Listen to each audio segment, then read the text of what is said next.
Pemirsa, pada Selasa 25 Penggunaan AI dalam produksi konten di lingkup LPP TVRI Stasiun Maluku mendapatkan dukungan dari Direktur Program dan Berita Arif Adi Kuswardono.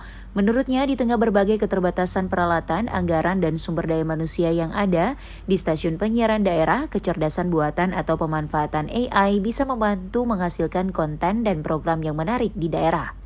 Arif Adi Kuswardono juga menekankan pemanfaatan AI juga harus dikolaborasikan dengan sumber daya manusia yang ada.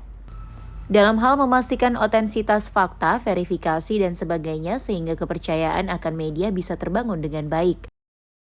Kolaborasi artinya ada beberapa hal yang memang sampai sekarang misalnya terkait dengan otentisitas fakta, kemudian quotation, kemudian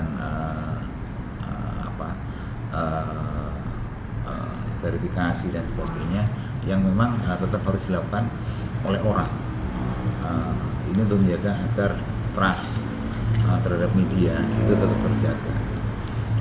Tapi tren di dunia memang sekarang sudah banyak orang menggunakan akal imitasi untuk berbagai macam, termasuk juga untuk menciptakan efek-efek yang sangat sulit dilakukan dengan kamera biasa. Jadi kita tahu kalau menciptakan efek, kalau dalam sistem produksi televisi atau produksi film, tentu alat dan biayanya sangat mahal. Tapi kalau dengan akal imitasi kita bisa dibuat dengan murah dan mudah itu. Nah, ini yang seperti hal semacam ini yang baik juga untuk dimanfaatkan. Tapi jangan lupa untuk tetap menjaga karakter televisi ya sebagai media penyiaran publik.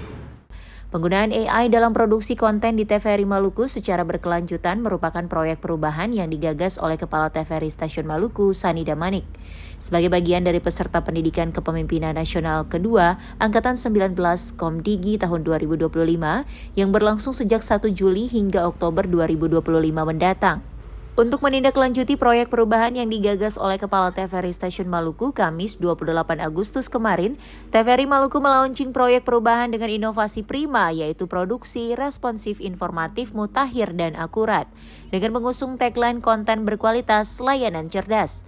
Sementara itu, TVRI Maluku juga mengeluarkan kebijakan internal etika dan SOP penggunaan AI sebagai panduan atau pedoman penggunaan kecerdasan artifisial di lingkup LPP TVRI Maluku.